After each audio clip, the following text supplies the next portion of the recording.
বিসমিল্লাহির রহমানির রহিম। বাংলাদেশ ব্যাংক উচ্চ বিদ্যালয় মতিঝিলের সম্মানিত অভিভাবক ও অভিভাবিকাবৃন্দ এবং ষষ্ঠ শ্রেণীর শিক্ষার্থীবৃন্দ সবাইকে আসসালামু আলাইকুম। ঈদের পরে আমি আবার তোমাদের সামনে হাজির হয়েছি দ্বিতীয় টিউটোরিয়াল পরীক্ষার ইংরেজি প্রথম পত্রের লেসন 22 নিয়ে, যার শিরোনাম হলো ওয়ান্ডার্স অফ দ্য ওয়ার্ল্ড 1, অর্থাৎ ওয়ান্ডার্স অফ দ্য ওয়ার্ল্ড 2 আছে, যেটা আমি পরবর্তী রবিবারের ক্লাসে ইনশাল্লাহ তোমাদেরকে পড়াবো।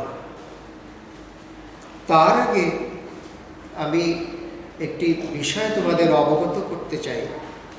বাড়ির কাজ তোমরা যারা করো তারা ছাত্র এবং ছাত্রীদের শ্রেণীতে প্রথম শ্রেণীর প্রথম দিকে যারা তারাই বাড়ির কাজগুলি করো, বাকিরা বাড়ির কাজগুলি ঠিক মতো পাঠাও না।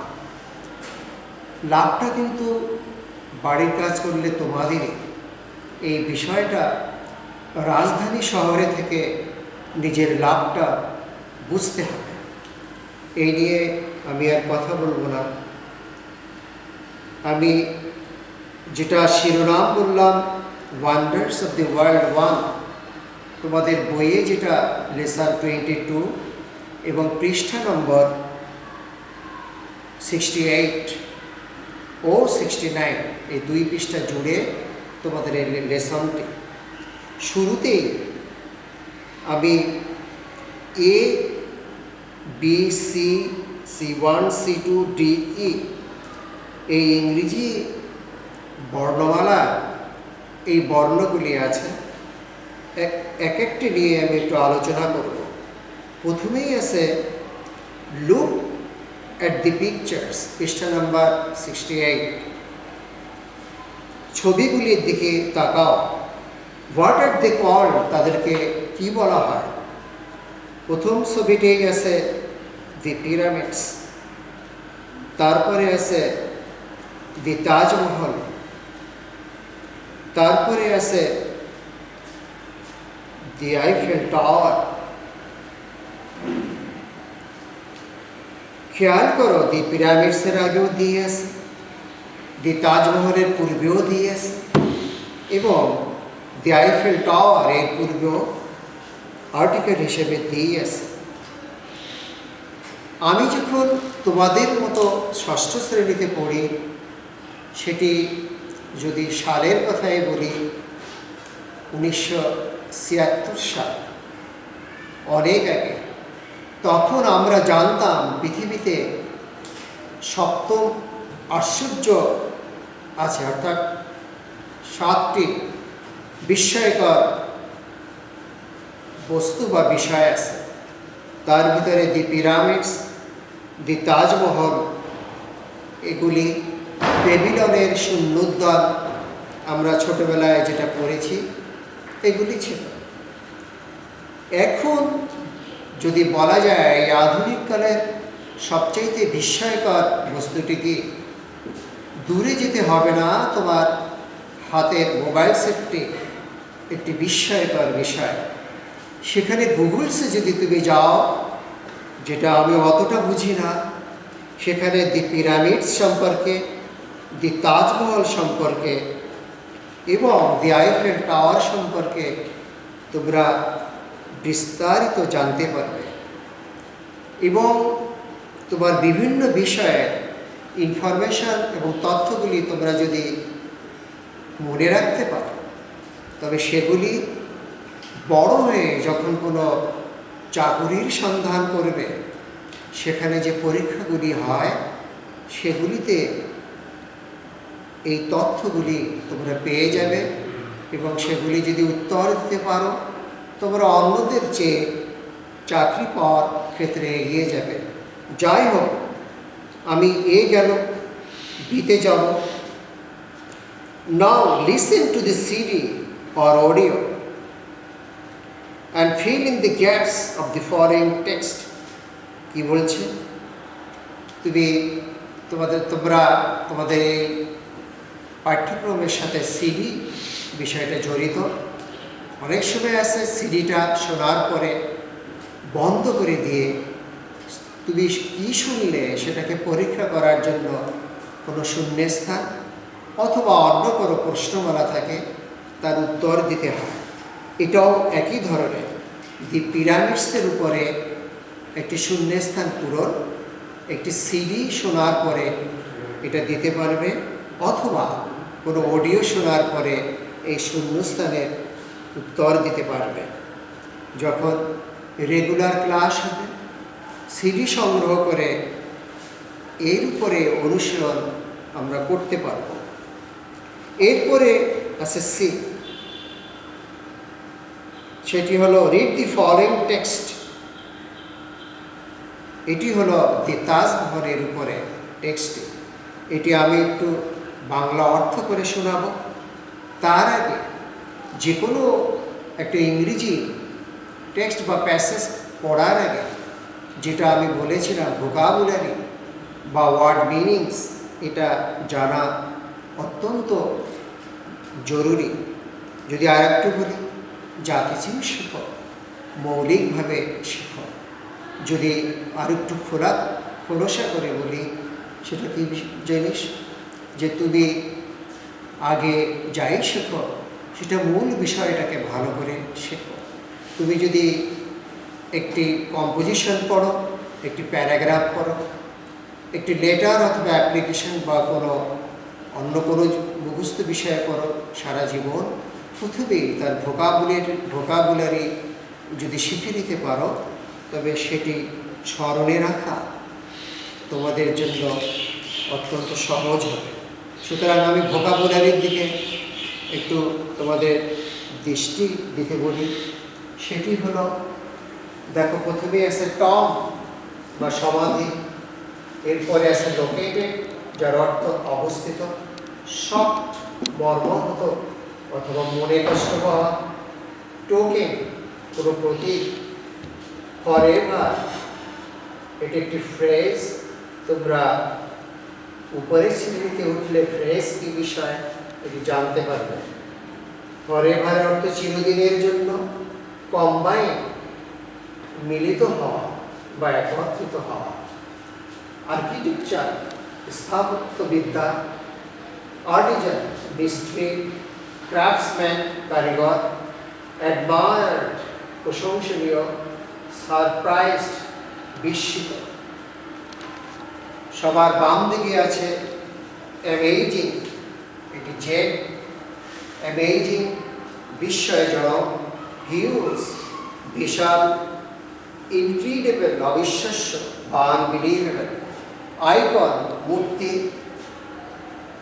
সিম্বলাইজ প্রতীক স্বরূপ হওয়া, ল্যাটিস বাঁশের বাতা ইত্যাদি, জাফরি এটা একটি ফ্রেমওয়ার্ক, যদি অল্প কথায় বলা যায় এটা একটি ফ্রেম বা কাঠামো, কোনো কিছুর বাঁশ বা কাঠের বা অন্য কিছুর একটি কাঠামো। এখন আমি তোমাদের তাজমহলের উপরে যে প্যাসেজ বা টেক্সটটি আছে সেটি একটু বাংলা করে শোনাব। যেটি কোথায় অবস্থিত? ভারতে, আগ্রাতে। আমি আগেই বলেছি, তোমরা গুগলসে গেলে অনেক কিছু বা এই বিষয়গুলি ডিটেলস বা আরও বিস্তারিত জানতে পারবে। The Taj Mahal is also known as the Taj. তাজমহলকে সংক্ষেপে কি বলা হয়? The Taj. It is a white marble tomb, এর একটি সাদা মার্বেল পাথরের সমাধি, লোকেটেড ইন আগ্রা, ভারতের আগ্রাতে এটা অবস্থিত। ইন ইন্ডিয়ার। ডু ইউ নো, তুমি কি জানো, the story behind the Taj Mahal, তাজমহলের যে গল্পটি তোমরা জানো কি? The Mughal empire Shah Jahan loved his wife Mumtaz Mahal more than his life. Mughal সম্রাট শাহজাহান, যার নাম ছিল, তিনি তার স্ত্রীকে নিজের জীবনের চেয়ে বেশি ভালোবাসতেন। Mumtaz died at an early age. Mumtaz অত্যন্ত অল্প বয়সে পৃথিবীর মায়া ত্যাগ করেছিলেন। Shahjahan was very shocked at her death. মমতাজের মৃত্যুতে শাহজাহান অত্যন্ত মর্মাহত বা মনে কষ্ট পেয়েছিলেন। So he built the Taj Mahal as a token of love for his wife. তার স্ত্রীর প্রতি ভালোবাসার চিহ্ন বা প্রতীক হিসাবে তিনি তাজমহল নির্মাণ করেছিলেন। বিল্টের প্রেজেন্ট ফর্মে বিল্ট, BUILD, তার পাস্ট টেন্সে হবে বিল্ট, BUILT। কেন বিল্ট? অতীতকালের ঘটনা যেহেতু, এই কারণে টেন্সের ব্যবহারটা অতীতকাল বা পাস্ট টেন্স হিসাবে ব্যবহৃত হবে। It is the place where Mumtaz is sleeping forever. এটা এমন একটি সমাধি যেখানে মমতাজ চিরদিনের জন্য ঘুমিয়ে আছে।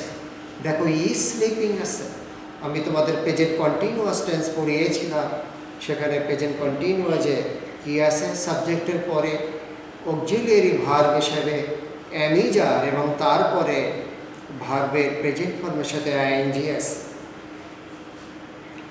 The Taj has an area about 1003 acres or 405 hectares. তাজমহলের চারিদিকের এরিয়া কত বা আয়তন কত? 1003, 1003 একর অথবা 405 hectares. The Taj Mahal is the finest example of Mughal architecture. Mughal স্থাপত্য শিল্পের বিদ্যার সবচেয়ে উৎকর্ষতম, সবচেয়ে সুন্দরতম উদাহরণ হলো Taj Mahal. It combines the art of Persia. এটাকে কি, এই তাজমহল কি একত্রে এনেছে? যে পারস্য দেশের কলা, টার্কি আর একদিকে তুরস্কের কলা, অ্যান্ড ইন্ডিয়া, এবং আর একদিকে ভারতবর্ষের এই তিন কলাকে তাজমহল একত্রিত করেছে। It took 21 years, এবং এটা কত সময় নিয়েছিল তৈরি করার জন্য? 21 বছর। এতে বোঝা যায় যে কত বড় কর্মযজ্ঞ ছিল তাজমহল নির্মাণের বিষয়টি। And thousands of artisans and craftsmen to complete the Taj Mahal. যে কতগুলি আর্টিজেন্স মানে কি মিস্ত্রি, ক্রাফটসম্যানস মানে কি কারিগর লেগেছিল টু কমপ্লিট দি তাজমহল, এই তাজমহলের নির্মাণকে শেষ করার জন্য। দি তাজ ইজ ইউনিভার্সালি অ্যাডমায়ার্ড, সারা বিশ্বব্যাপী। ইউনিভার্সালি মানে কি? বিশ্বব্যাপী। অ্যাডমায়ার্ড মানে কি? প্রশংসিত, প্রশংসনীয়, প্রশংসিত। As all of the wonders of the world, পৃথিবীর যত বিস্ময়কর বিষয় আছে, বস্তু আছে, তার ভিতরে তাজমহল একটি, অন্যতম একটি। এখন আমি তোমাদেরকে C1 একটু বলবো। তোমরা 69 পৃষ্ঠায় যদি যাও বইয়ে, সেখানে কি আছে? Now make questions using the cues given below. নিচের সামান্য কিছু সংকেত আছে, এই সংকেতগুলি ব্যবহার করে তুমি আগে প্রশ্ন তৈরি করো, এবং এই প্রশ্নগুলি উত্তর লেখা তোমাদের বাড়ির কাজ থাকবে। বাড়ির কাজের বিষয়টি আমি পরে আসছি। প্রশ্নগুলি কিভাবে তৈরি করতে হবে সেগুলি আমি বোর্ডে একটু লিখি।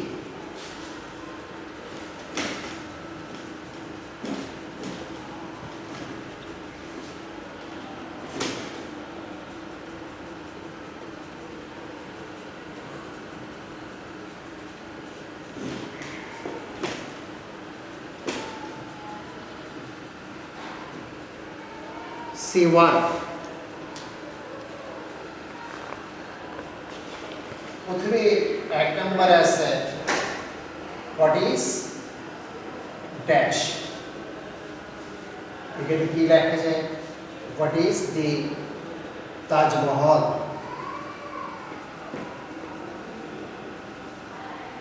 শেষে প্রশ্ন উদাহরণযোগ্য। 2 নম্বরে কি আছে? Where is it? Where is dash it located? অর্থ কি দাঁড়ায়? এটা কোথায় অবস্থিত? It is located in Agra in India. It is located in Agra in India. 3 নম্বরে কি আছে?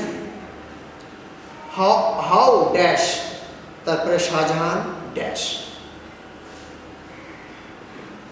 How dash তারপরে শাহজাহান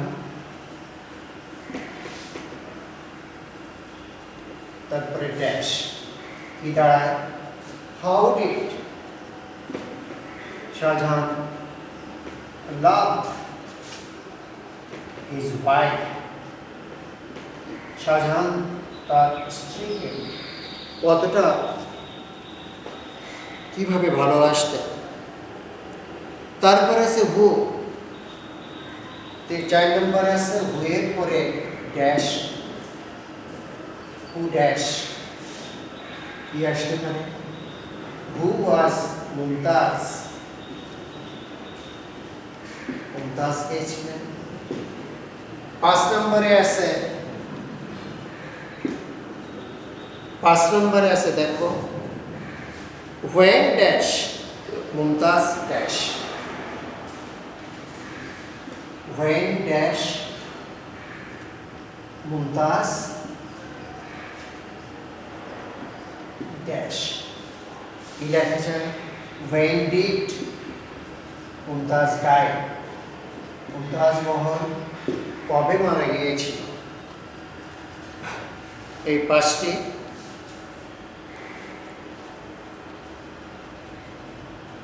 6 নম্বরে আছে, আমি উপরের অংশটাকে একটু মুছে ফেলে দিই একটা।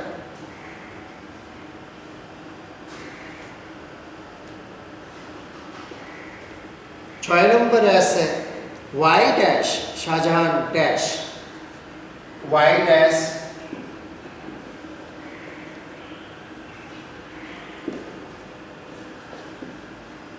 why dash Shahjahan, Shahjahan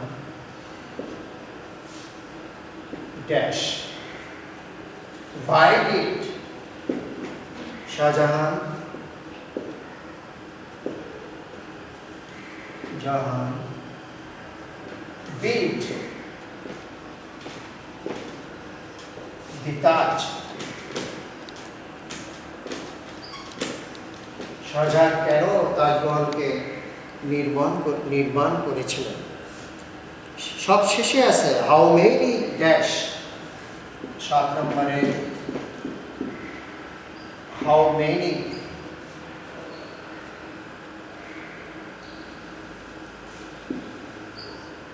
dash, how many dash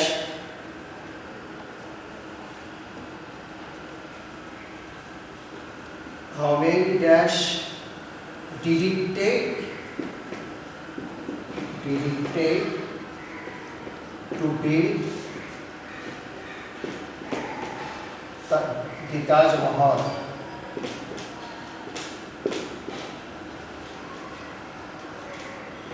এই হলো তোমাদের প্রশ্নগুলি। আমি আর একবার বলি, C1 পৃষ্ঠা নম্বর 69, what is the Taj Mahal? Where is it located? How did Shahjahan love his wife? 4 নম্বরে হু ওয়াজ মুমতাজ? 5 নম্বরে হোয়েন ডিড মুমতাজ ডাই? 6 নম্বরে why did Shahjahan build the Taj? 7 নম্বরে how many years did it take? How many years হবে? How many years? Years হবে. How many years did it take to build the Taj? এরপরে আসি C2-তে। C2-তে কি আছে? তোমার একটি complete the following table with the information given in the passage. বলছে একটু নিচে একটা টেবিল আছে, টেবিলের 2টা কলাম পূর্ণ করা আছে। প্রথম কলামে আছে সাবজেক্ট, দ্বিতীয় কলাম আছে ভার্ব, তৃতীয় কলামে বাকি অংশগুলি তোমরা প্যাসেজ থেকে পূর্ণ করবে। এটা তোমাদের কি উপকার করবে? এটা C1 এই 60টি প্রশ্নের উত্তর দিতে সহযোগিতা করবে। এরপরে আছে ডি। ডিতে কি আছে? Read the text about all of the wonders of the world, the Eiffel Tower. Eiffel Tower সম্পর্কে তোমরা টেক্সটটি পড়ো। Put the verbs in the brackets into the correct tense. সঠিক টেন্স ব্যবহার করে ভার্বগুলিকে ঠিক করে নাও। এটা তোমরা বেশ কয়েকটি শূন্যস্থান আছে। প্রথমটিকে বাকিগুলোকে পর্যায়ক্রমে বি, সি, ডি এইভাবে ধরে তোমরা এটি পূর্ণ করবে। C1টা বাড়ির কাজ, ডিটাও বাড়ির কাজ। আমি দুটি শূন্যস্থান উত্তর বলে দিচ্ছি, বাকিগুলো তোমরা করে ফেলবে। The Eiffel tower is a lattice tower in Paris. তারপর আছে ইট ড্যাশ ব্র্যাকেটে বি। এখানে বি মানে অ্যামিজ আর was built. It was built, এটা তৈরি করা হয়েছিল। কেন ওয়াজ? যেহেতু অতীতকাল। তার কত সালে? Built in 1889। একটা তথ্য কিন্তু তোমরা পেয়ে গেলে যে তাজমহল 1889 সালে এটা তৈরি করা হয়েছিল। এর পরেরটা আমি আর একটু বলে দিচ্ছি।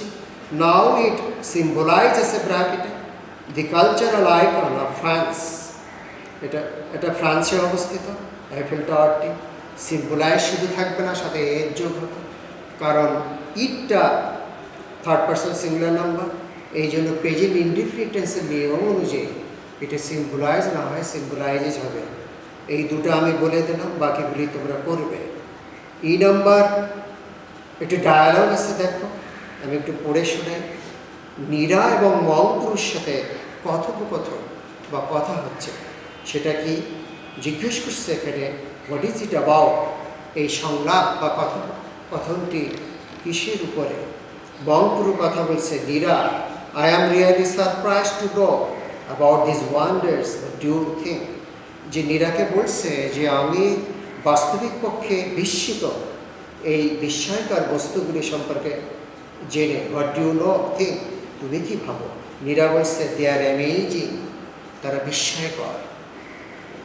তারা বিস্ময়কর। But the wonders of the present time are also amazing. কিন্তু বর্তমানকালের যে বিস্ময়কর বিষয়গুলি আরও বিস্ময়কর। They are not as huge as the super structures of the past. এরা কিন্তু বর্তমানকালের বিস্ময়কর বিষয়গুলি যে পুরানো দিনের বিভিন্ন বড় বড় কাঠামের মতো এত বিশাল নয়। But they are also incredible. কিন্তু তারা কি ইনক্রেডিবল মানে কি? অবিশ্বাস্য, যেটা আমি ওয়ার্ড মিনিংয়ের সময় বোর্ডে লিখে দিয়েছি। মংপুরু আবার প্রশ্ন করছে, হোয়াট ডু মিন? তুমি কি বোঝাতে চাচ্ছ? নীরা বলছে, জাস্ট ওয়েট ফর নাও, অপেক্ষা করো, let me only say that, যে আমাকে কেবল বলতে দাও, some of the wonders of the modern world are truly incredible. যে আধুনিক বিশ্বের কিছু কিছু বিস্ময়কর বিষয়গুলি সত্যি অবিশ্বাস্য। আমি এর অর্থ করছি এইভাবে, দে আর রিয়েলি আনবিলিভেবল, তারা বাস্তবিক পক্ষে অবিশ্বাস্য। তাহলে ইনক্রেডিবলের সিনোনিম বা সমার্থক শব্দ কি? Unbelievable. We will read about them in the next lesson. পরের লেসনে এই ব্যাপারে আমরা জানব। সুতরাং আমি শেষ পর্যায়ে চলে এসেছি আমার পড়ানোর বিষয়ে। তোমাদের বাড়ির কাজটা দেখো, C1 এই প্রশ্নগুলি তোমরা আবার নিজেরা তৈরি করবে। আমি যে পড়ালাম এটা সহযোগিতা নেবে। প্রশ্নগুলি তৈরি করার পর এই 60টি প্রশ্নের উত্তর দিবে। উত্তরটা তুমি পেয়ে যাবে প্যাসেজ থেকে নিয়ে উত্তর দিবে। তারপরে ডি, যেটা যে put the verbs in the brackets into the correct tense. এটা ABCD দিয়ে যে কয়টি শূন্যস্থান আছে ওইভাবে লিখবে। লিখে কী করবে? বাড়ির কাজ করে ছবি তুলবে। ছবি তুলে এই ভিডিওর বাংলাদেশ ব্যাংক স্কুলের এই পেজে গিয়ে ইউটিউবে গিয়ে বাংলাদেশ ব্যাংক স্কুলের পেজে গিয়ে এই ভিডিওর যে কমেন্টস আছে সেখানে এটি ছবি তুলে সেটি আপলোড করে দিবে কয়েকদিনের ভিতরে। ভিডিওটা দেখার দুদিনের ভিতরে। আমি প্রথমের কথাটা আবার একটু রিপিট করি বা আবার বলি, অনেকে বাড়ির কাজ দিচ্ছ না, লাভটা কিন্তু তোমাদের বাড়ির কাজ দিবে, তোমরা লাভবান হবে। সুতরাং আজকে এই পর্যন্ত, সবাই ভালো থেকো, সুস্থ থেকো। আবার দেখা হবে রবিবারে লেসন 23 নিয়ে, ওয়ান্ডার্স অফ দি ওয়ার্ল্ড 2। সবাইকে ধন্যবাদ। আসসালামু আলাইকুম।